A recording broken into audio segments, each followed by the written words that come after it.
जय हिंद दोस्तों, आप सबको इंडिया में जान पर स्वागत है। दोस्तों, आप सब जानते हैं कल हम एक अनफॉर्चुनेट MI-17 क्रैश में हमारा देश में पहले CDS बने थे बिपिन रावत जी, उनको हम खो दिए। लेकिन आप जानते हैं ये मतलब बिपिन रावत जी के मतलब बलिदान हो गया है या फिर MI-17 क्रैश में हम उनको खो दिए हैं। गवर्नमेंट के ऑफिशियल कन्फर्मेशन आने से पहले ही बहुत सारे कॉन्स्पिरेसी थ्योरी आप कह सकते हो सोशल मीडिया में था, और आज चीन की मीडिया या फिर एक तरीके से चीन वालों ने ये खबर को और ज़्यादा मतलब हवा देने के लिए ये क्लेम किए हैं कि जो MI-17 क्रैश हुआ था उसके पीछे अमेरिका था, क्योंकि अमेरिका नाराज़ था भारत क्यों S-400 डील रसिया के साथ किया है। सिर्फ चीन ही नहीं, पाकिस्तान की साइड से भी बहुत सारा मिस इन्फॉर्मेशन फैलाया जा रहा है, जैसे कि तमिलनाडु में जो लिटे है या फिर तमिल नीलम, जो आप सब जानते हैं श्रीलंका में जो तमिल अर्जुन के फाइटर थे, वो ये क्रैश के पीछे है। देश के अंदर भी बहुत सारे सवाल है, क्योंकि अगर आप देखोगे पिछले 50-60 साल में ऐसा कोई बड़ा हादसा हुआ नहीं है जिसमें हम एक आर्मी लेवल के कोई बड़े टॉप रैंक के ऑफिशियल को खोए हो, या फिर बहुत बड़े पॉलिटिशियन जो मतलब पूरे इंडिया में जिनका आप कह सकते हो वैल्यू था या फिर लोग जानते थे, उनको हम खोए हो। तो इसलिए लोग भी विश्वास सही से नहीं कर पा रहे हैं कि नहीं ऐसा कैसे आसानी से हो गया। बहुत सारे सवाल इस टॉपिक पर है, आपको एक एक करके मैं बताऊंगा। लोग उसे ताइवान के साथ, पिछले साल जो ताइवान में क्रैश हुआ था उसके साथ भी कंपेयर करके देख रहे हैं। अगर आप मुझे पूछोगे तो मेरा साफ कहना है इसके पीछे कोई बहुत ज़्यादा कॉन्स्पिरेसी थ्योरी है नहीं। मुझे लग रहा है कि बैड वेदर के कारण ही ये हुआ है, लेकिन 5 to 10% चांस में बाकी मतलब साजिश के जो वाला एंगल है उसके ऊपर देना चाहूँगा। हालांकि अभी इन्वेस्टिगेशन चल रहा है, बहुत जल्द क्लियर हो जाएगा कि क्या हुआ है क्या नहीं हुआ है। अब मैं एक एक करके जितना भी सवाल है उसके ऊपर आता हूँ। जानने के लिए आप आखिर तक के वीडियो को देखते रहिए और ज़्यादा से ज़्यादा लाइक शेयर करना बिल्कुल मत भूलिए। दोस्तों, टॉपिक पर आगे जाने से पहले मैं आप सबके सामने एक पॉइंट को रखना चाहता हूं। आप बताना आप मेरे बात पर सहमत हो या नहीं हो। देखिए, आज मैं चाह रहा था गवर्नमेंट की तरफ से आज का जो दिन है उसे हॉलीडे के तौर पर डिक्लेयर किया जाए, क्योंकि बिपिन रावत जी कोई छोटे मोटे इंसान नहीं थे। वो देश के लिए एक मतलब आप पिछले 4-5 साल अगर देखोगे हमारे आर्मी के मनोबल को ऊंचा करने में बड़ी भूमिका निभाए थे, चाहे वो पाकिस्तान के खिलाफ हो, म्यांमार में सर्जिकल स्ट्राइक हो या फिर चीन के खिलाफ हो। तो जब उनका देहांत हुआ तो आज गवर्नमेंट हॉलीडे भारत सरकार आसानी से डिक्लेयर कर सकती थी।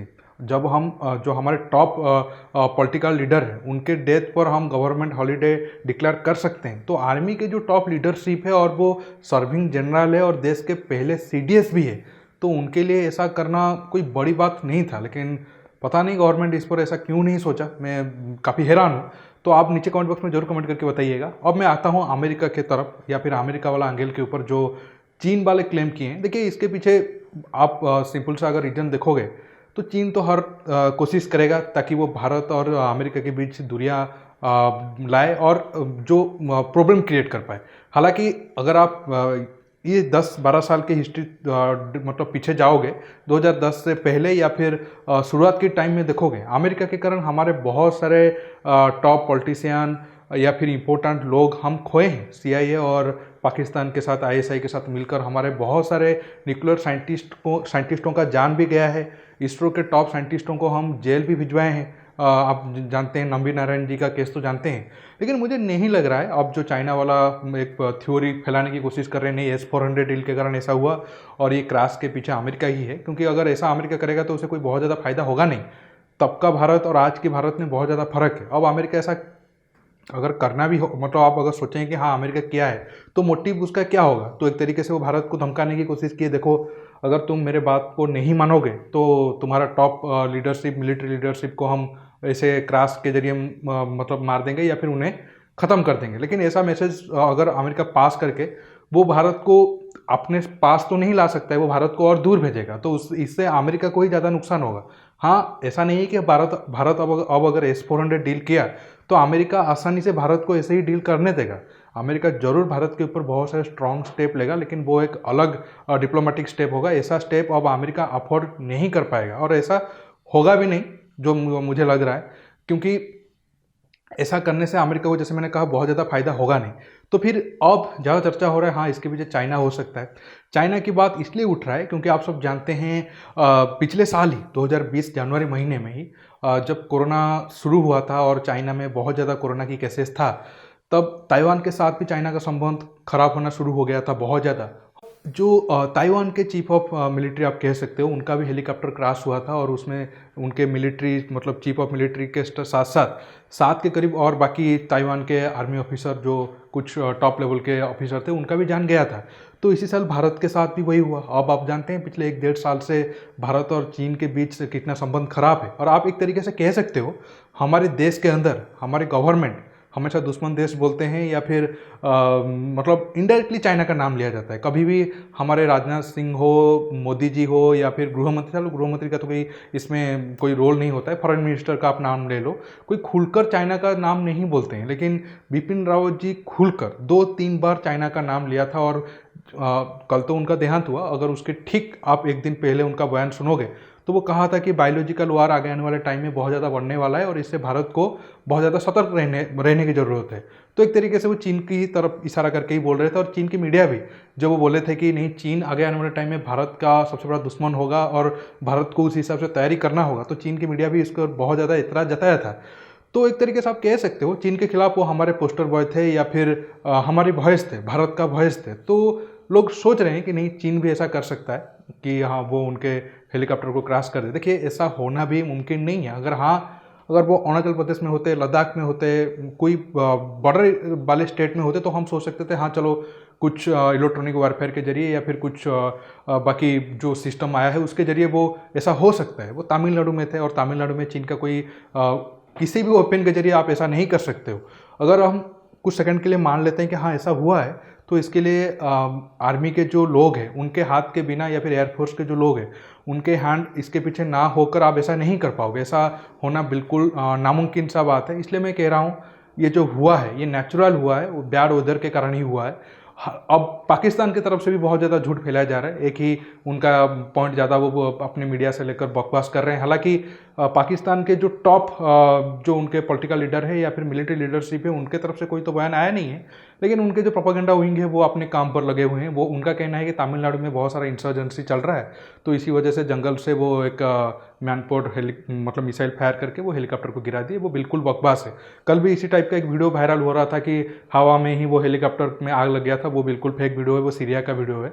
आज ओरिजिनल वीडियो तो सामने आपका आ गया है। आखिर सेकंड तक आप कह सकते हो क्रैश के कुछ सेकंड तक हेलीकॉप्टर बिल्कुल ठीक ठाक था। अब कुछ दोस्तों का अगर हम देश के ऊपर आए कि क्या क्या सवाल उठ रहा है, देश के अंदर बहुत सारे लोग सवाल उठा रहे हैं कि भारत सरकार क्यों MI-17 जैसे पुराने हेलीकॉप्टर यूज कर रहा है। देखिए, MI-15 पुराना है, MI-17 पुराना नहीं है, और ये जो हेलीकॉप्टर डील हुआ है जस्ट बहुत रिसेंटली हुआ है और 8-10 साल ही हुआ है ज़्यादा से ज़्यादा। कुछ हेलीकॉप्टर को तो 3-4 साल या 5 साल ही हुआ है। तो ये जो हेलीकॉप्टर था ये बहुत नया हेलीकॉप्टर था, और ठीक है रशियन मेड हेलीकॉप्टर थोड़ा आप जानते हैं क्रैश होते रहते हैं, लेकिन जैसे आप अगर पीछे जाओगे, पिछले साल का जो ताइवान वाला क्रैश हुआ था वो तो अमेरिकन अर्जिन का हेलीकॉप्टर था। तो कुछ भी हो सकता है। F-35 तो कुछ दिन पहले ही ब्रिटिश एयरक्राफ्ट कैरियर से क्रैश हुआ है। F-35 तो एक अच्छा फाइटर एयरक्राफ्ट है। ठीक है, रशियन वाला जो हार्डवेयर है वो अमेरिका की कंपेयर में थोड़ा मतलब कॉस्ट बचाने के चक्कर में उनका क्वालिटी कंप्रोमाइज हो जाता है, लेकिन ऐसा नहीं है कि अमेरिका का जो हार्डवेयर है वो कभी क्रैश होते नहीं है या फिर वेस्टर्न कंट्री के हार्डवेयर कभी क्रैश होते नहीं है। तो आप ये मतलब ब्लेम नहीं लगा सकते हो MI-17 पुराना हेलीकॉप्टर है। ब्लेम अगर आप कर सकते हो तो ये करना चाहिए अगर बैड वेदर था, ठीक है 15-20 मिनट का ही मतलब फ्लाइट करके जाना था हेलीकॉप्टर के जरिए, फिर भी क्यों अलाउ किया गया जब साफ दिख रहा है कि काफ़ी उस एरिया में फॉग था तो और माउंटेन एरिया था।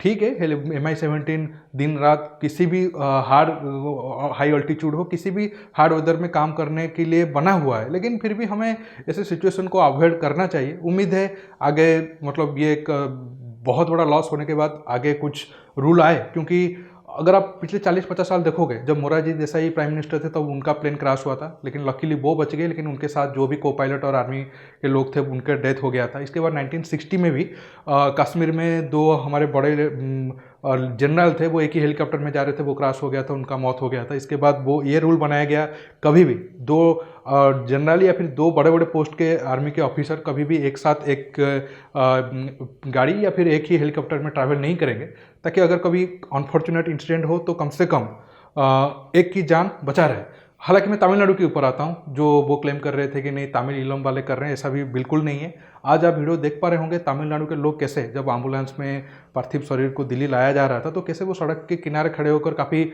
मैं मतलब सच बताऊं मुझे दुख भी हुआ और खुशी भी हुआ। दुख हुआ कि चलो हम इतने सारे हमारे टॉप लेवल के ऑफिसर को खो दिए, खुश इस बात से हूँ जो प्रोपेगेंडा किया जाता है कि नहीं साउथ इंडिया के लोग नॉर्थ इंडिया को पसंद नहीं करते हैं, बहुत ज़्यादा डिवाइड है लैंग्वेज को लेकर और रेस को लेकर, द्राविड़ आर्यन को लेकर, जो भी बकवास किया जा रहा है पिछले 50-60 साल से, वो सब फेक आज साबित हो गया। इतने सारे लोग जब सड़क पर आ गए हैं, वो शो कर दिए हैं कि उनके दिल में क्या है, और पूरे देश को अगर किसी ने यूनाइट करके रखा है तो वो हमारी आर्मी ही है। तो ये वाला थ्योरी भी ठीक से नहीं बैठता है। बाकी जैसे मैंने आपको शुरू में कहा, अब ब्लैक बॉक्स मिल गया है, कोई भी बुरी चीज़ होगा तो उसमें पता चल जाएगा। और आप सब प्रे करिए ग्रुप कैप्टन वरुण सिंह जी अगर ठीक हो गए तो वो बहुत कुछ बता सकते हैं। आखिर वक्त तक क्या हुआ था, कैसे वो कोशिश किए थे हेलीकॉप्टर कंट्रोल करने के लिए, नहीं हो पाया।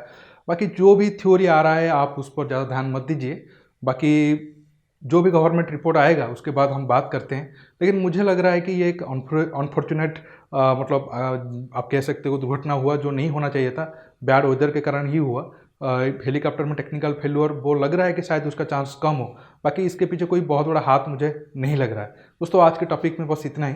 और वीडियो को एंड करने से पहले मैं ये कहना चाहूँगा, हमारे जितने भी सरकार है या फिर जितने टॉप लेवल के लोग हैं जो सिस्टम में बैठे हैं, जो लोग बिपिन रावत जी के मौत पर खुश हो रहे थे, उनको कड़ी से कड़ी सजा दीजिए। क्योंकि ये देशद्रोह वाले मतलब आप कह सकते हो मतलब एरिया में आता है। अगर कोई हमारे आर्मी के जवान के मौत पर खुश हो रहा है तो ये सीधा सीधा देशद्रोह है।